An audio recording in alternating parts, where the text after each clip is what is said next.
So hello mga bro, magandang araw. Welcome back na naman sa ating mga random videos mga bro. Ayan, bali meron na naman tayong gagawing isang TV na liksing. Ayan, bali ang naging problema nito, sabi ng may-ari ay nagbi-blink daw yung kanyang red light na power indicator.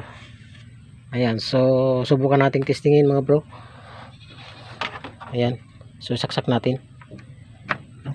Ayan, so bali power natin.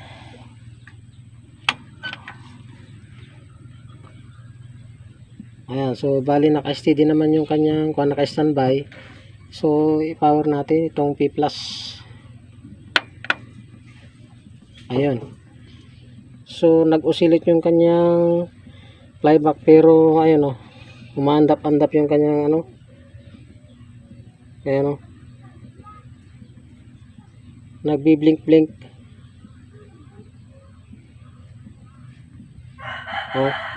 Hindi ganong halata kasi medyo mahina yung kanyang ilaw. Ayan nagbi-blink. Okay, so ang mangyayari dyan mga bro, bubuksan natin so buksan natin.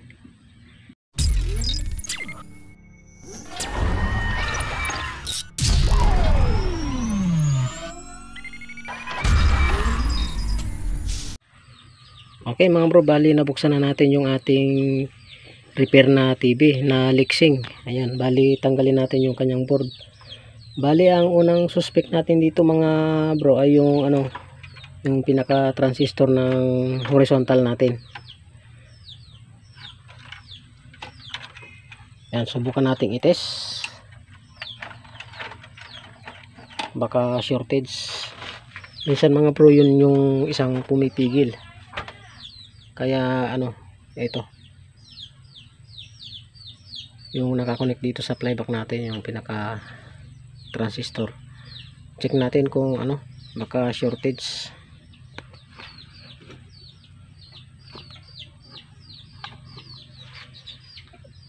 So ibabasal natin mga bro yung digital natin na tester. Ayan, ito. So i-open natin sa sa ohms o sa continuity. Check natin kung shortage. Ayan, so basal siya ngayon.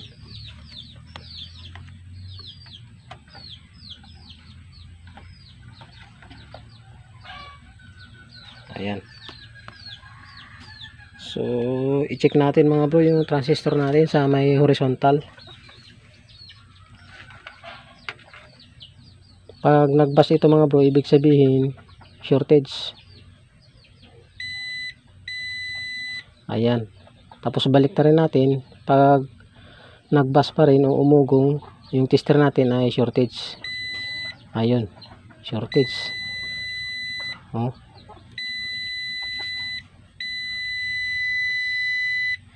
Okay, shortage lahat ng paanong natin, transistor natin. Okay, baklasin natin yung transistor natin mga bro. Ayan, okay, tanggalin muna natin yung tester natin.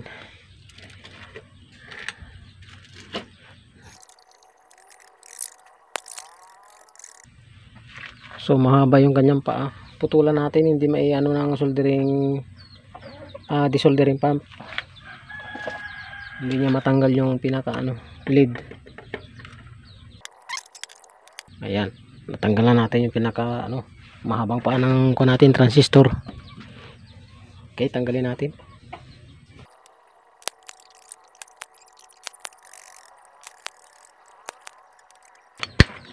So pagka ganyan mga China board mga bro, ayan, pagka nag-blink yung kanyang power, automatic ang unang suspect natin ay itong kanyang horizontal transistor, o baka may mga shortage dyan na mga diode. Yun, ganun.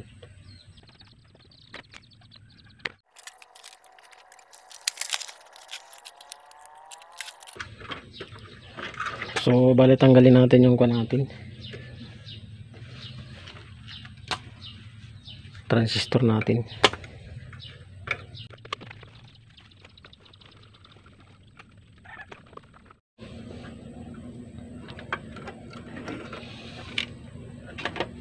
Okay, so bali ito na mga bro yung transistor natin, oh. Ayan. So palitan natin.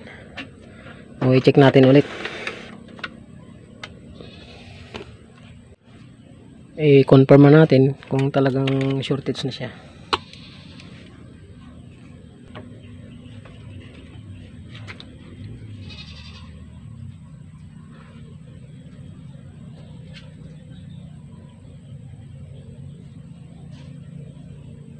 So okay naman tong transistor niya mga bro. Ayan. So set natin sa test ng diode. Ito kasing transistor na ito mga bro ay yung sa loob nito ay parang kunyan, kombinasyon ng dalawang diode. Ayan, test natin.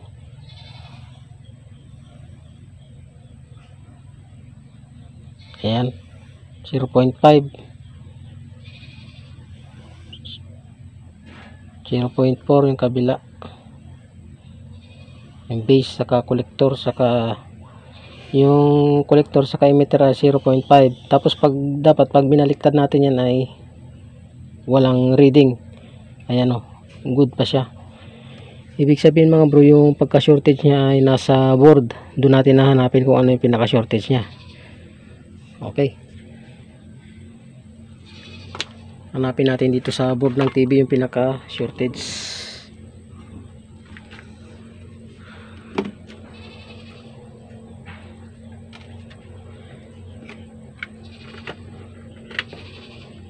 So itaob natin ulit tong TV natin mga boss.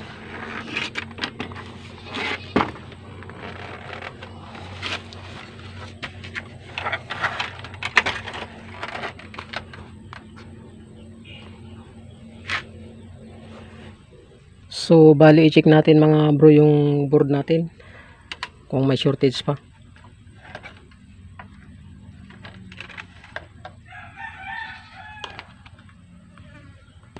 Yan.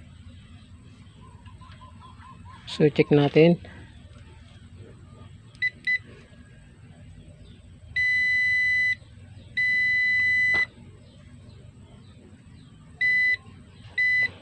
So bali meron pa ring shortage mga bro dito sa board natin.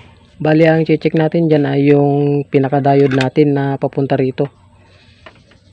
Yun yung may capacitor dito, yung sa may 160 volt na capacitor, yung pinaka diode natin dito. Ito yung i-check natin.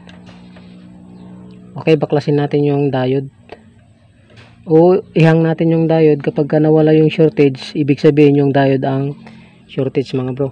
Okay, ihang natin yung diode. Ihang muna natin yung diode mga boss. At kung nawala yung shortage, ibig sabihin yung diode ang salarin.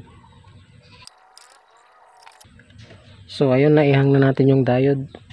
So testerin natin ulit kung meron pa yung kanyang shortage.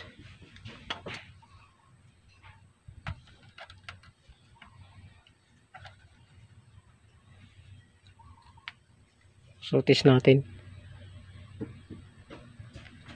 So bali nawala mga boss yung kanyang shortage. Ayan, oh. Ayun. Dapat pag binaliktad mo yan, wala. Ayun, wala. Sa kabila. Okay, yung sa una lang nagbabas, pero pag tinuloy-tuloy mo, wala. Tapos pag babaliktarin mo, saglit lang yung kanyang buzzer. Okay, ibig sabihin mga bro, ang shortage ay yung diode natin dito sa may 160 volt na capacitor. Ayan, so baklasin natin yung diode natin mga boss.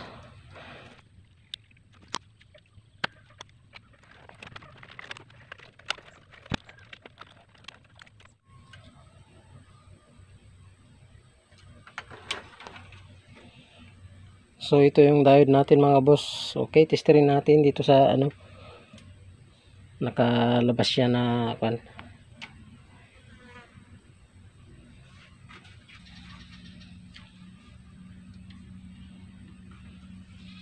So i-test natin mga bro.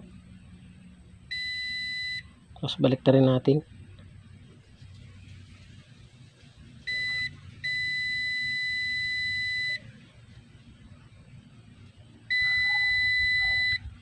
So bali itong diode mga bro yung shortage, no? Ayan. So ito yung papalitan natin. Okay. Kukuha tayo ng pamalit mga boss.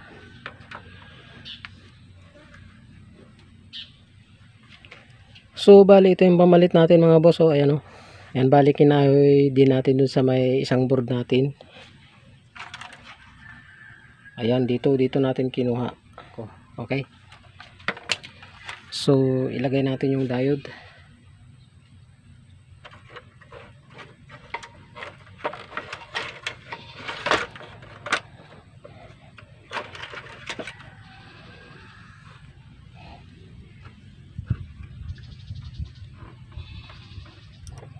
So pag nagkakabit kayo ng diode mga boss, ay ingat lang, baka mabaliktad yung pagkabit ng diode. Kailangan hindi mabaliktad yung pagkabit ng positive at negative niya.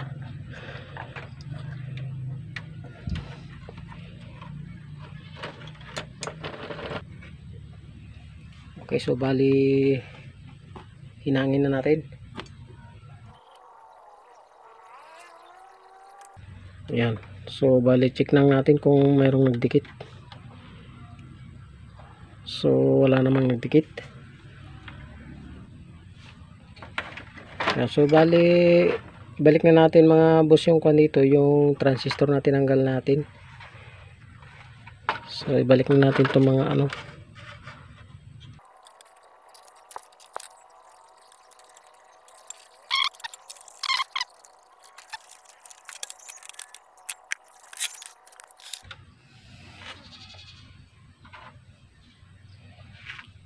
So ibalik na natin ito mga boss.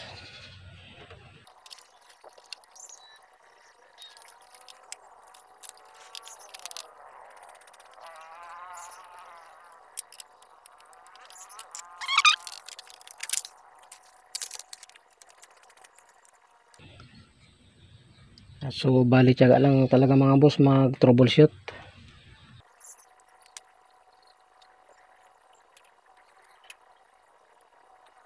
So ayan, nahinang na natin mga boss.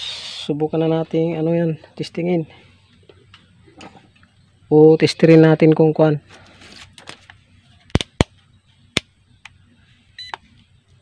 Wala na siyang shortage.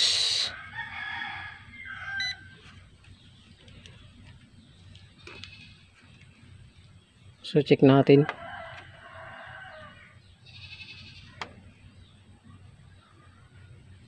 So wala na mga boss, wala nang shortage. Oh. Ayos na.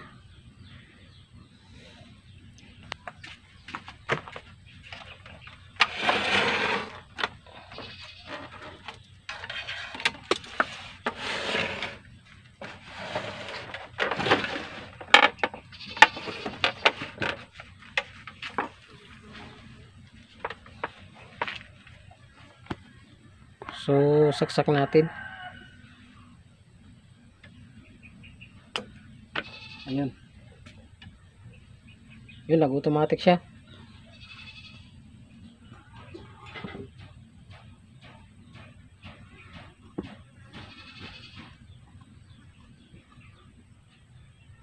Ayos na mga boss, oh.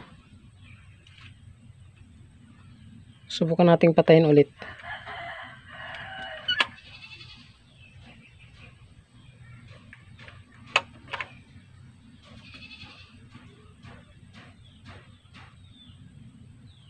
Okay. Ayos na, oh. Maliwanag lang kasi dito sa pinagkaanuhan natin, oh. Oh. Okay na siya. So subukan natin ngayon sa sa satellite.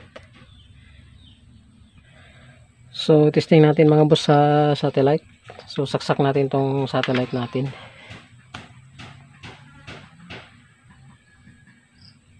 Ayan. So saksak natin.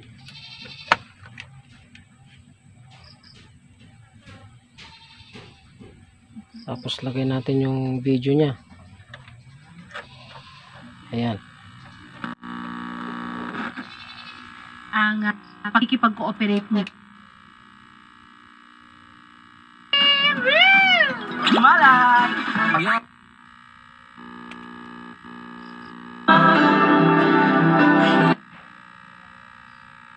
Tagumpayan. Siguraduhin mo lang na wala sa mga ito ang babalik sa akin. Okay. Ayos na mga boss. Sana ay nagkaroon na naman kayo ng idea sa video ito. Okay, maraming salamat ulit sa inyong panonood mga boss.